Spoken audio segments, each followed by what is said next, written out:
प्रदर्शन भली भांति परिचित यहाँ पे कि इसने हमारे जो ट्रम्प साहब हैं, अमेरिका के जो राष्ट्रपति हैं, उन्होंने एक ऐसा भद्दा मजाक किया है जो हमारे भारतीयों के साथ है।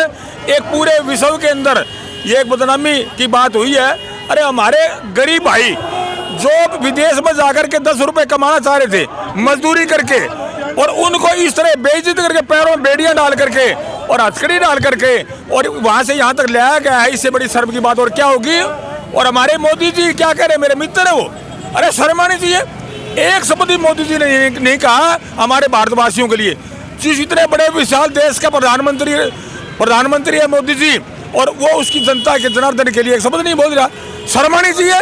कांग्रेस पार्टी और हमारे जितने भी किसान संगठन साथी सारे के सारे पुरजोर विरोध करते हैं। इसका प्रदर्शन राष्ट्रपति अमेरिका ट्रंप का पुतला फूकने का, कांग्रेसियों का यही मकसद है कि उन्होंने हमारे युवाओं को जो देश से उन्हें निकाले हैं उनके भद्दा तरीके से निकाला है, उसका हम विरोध करें हैं। भेज देता उसका देश में अगर जगह ना होती तो, लेकिन वो बेड़ियां पैरों में हाथों में हथकड़ी पीछे हाथ बांध के जो मतलब बेइज्जती करके भेजे हैं, उसको इंडिया के लोग भारतवासी कांग्रेसी कभी भी सहन नहीं करेंगे।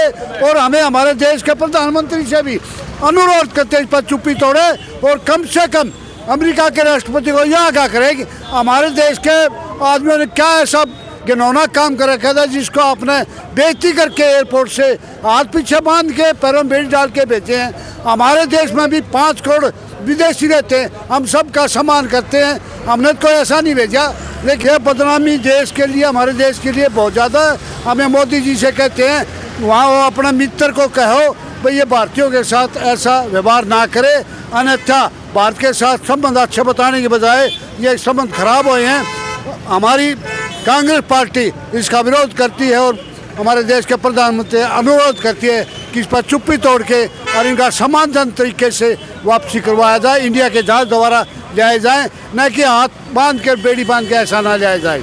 ये का देश ने भारतीय नागरिकों का हथकड़ी लगाकर पैरों में बेड़ियां बांधकर भारतीय नागरिकों को भारत में छोड़ने का काम किया है, ये पूरी तरह से निंदनीय है। इसकी जितनी भी निंदा की जाए थोड़ी है, और भारत देश में नहीं पूरे विश्व के अंदर इसका प्रति बड़ी भारी अमेरिका का प्रति नाराजगी है। क्योंकि एक तरफ तो मोदी साहब अमेरिका के राष्ट्रपति को मित्र कहते हैं, और दूसरी तरफ जो कैसी मित्रता है जो भारत देश का अमेरिका अपमान बार बार कर रहा है, और ये मुंह देखकर ताक रहे हैं, कुछ बोल नहीं रहे।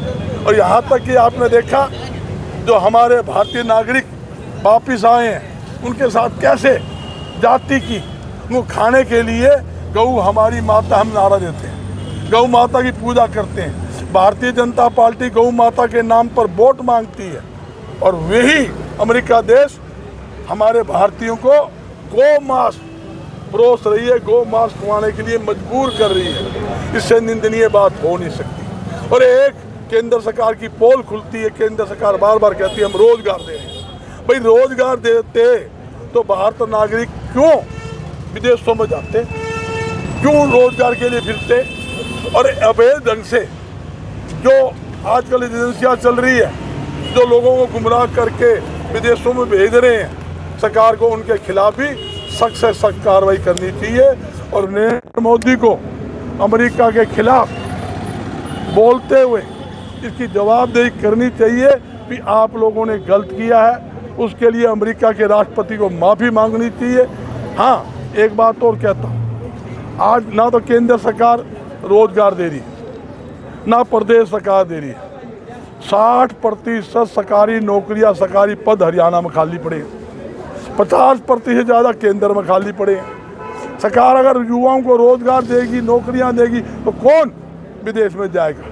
और जहाँ तक कि और बात बताता हूँ मैं, ये नए नए टैक्स लगाकर व्यापारियों को, आम जनता को उधारने का काम कर रही है। अगर केंद्र सरकार लोगों को रोजगार देने के लिए व्यापारियों को छूट देगी, जनता को छूट देंगे, नए नए धोखे लगेंगे, करोड़ों लोगों को धोखे के माध्यम से, व्यापार के माध्यम से रोजगार मिलेगा। मगर ये रोजगार देने की बजाय रोजगार छीनने का काम कर रहे हैं। इस कारण हमारी बड़ी भारी नाराजगी केंद्र सरकार के साथ है। और ये भी मैं बयान पढ़ रहा था, मोदी जी कह रहे थे कि मैं अमेरिका जाऊंगा, क्या रसगुल्ले खाने जाऊँगा? भारतीयों को अपमान कराने के जाओ, ड्रामे करते हैं। जब अमेरिका जाता है किराए के टट्टू खड़े कर देता है एयरपोर्ट पे, मोदी मोदी मोदी कर ले मोदी हैं, धो दिया सारा देश ने, सारा देश का भारतीयों का अपमान करवा कर अमेरिका में जाकर अपना झंडा गिरवाना चाहता है। ये बिल्कुल सरासर निंदनीय है। कांग्रेस पार्टी पूरी तरह से इसकी निंदा करती है, उसके खिलाफ है। और मैं कहना चाहता हूँ नरेंद्र मोदी जी को इसके ऊपर एक्शन लेना चाहिए और जो भी कार्रवाई है, जो जितने भी भारतीय नागरिक वहाँ विदेशों में हैं, समान जन तरीके से सरकारी जहाज लगाओ, प्राइवेट जहाज लगाओ, उनको बाई इज्जत यहाँ इंडिया में लाना चाहिए। और एक बात नहीं बताता हूँ, 5 करोड़ से ज़्यादा विदेशी हमारे इंडिया में रह रहे, हमने तो किसी अपमान नहीं किया। 5 करोड़ से ज़्यादा बता दो कि हमने किसी अपमान किया, हमको सब पर सम्मान कर रहे हैं। ये कैसा रूल आ गया कि आप गऊ मांस खुआओगे धक्के से, या उसके बेड़ियाँ लगाओगे, हाथों में हथकड़ी लगाओगे, जलील करोगे, ये तो बिल्कुल सरासर निंदनीय है। पुतला किसका फूका गया? या राष्ट्रपति अमेरिका के राष्ट्रपति का तलालत उसने करी है, उसका इसलिए फूका है। अगली बार कंट्रोल नहीं आया, मोदी का भी फूकांगे, साथ में वो भी शामिल है। तो दिल्ली के अंदर जो नतीजे आए हैं इसको लेकर क्या कहेंगे आप? कांग्रेस का समय हो ये तो ईवीएम का खेल है, कांग्रेस को ईवीएम का खेल है। ये तो ईवीएम जीत रही है, मशीनें फिट है, बस ये सीने से चुनाव हो रहा है, वो जीत रहे। निकाय चुनाव है, बैलेट पेपर से कर लेना, पता लग जाएगा, बता देंगे। निकाय चुनाव को लेकर कांग्रेस पार्टी की हरियाणा में बिल्कुल मजबूती लड़ेगी। निकाय चुनाव में ने मेयर का चुनाव, पार्षद चुनाव में सिंबल पर लड़ेगी और हमारे ने मांग भी की है और चुनाव योग से मिलेंगे, बैलेट पेपर से चुनाव कराया जाए। ये भाजपा सरकार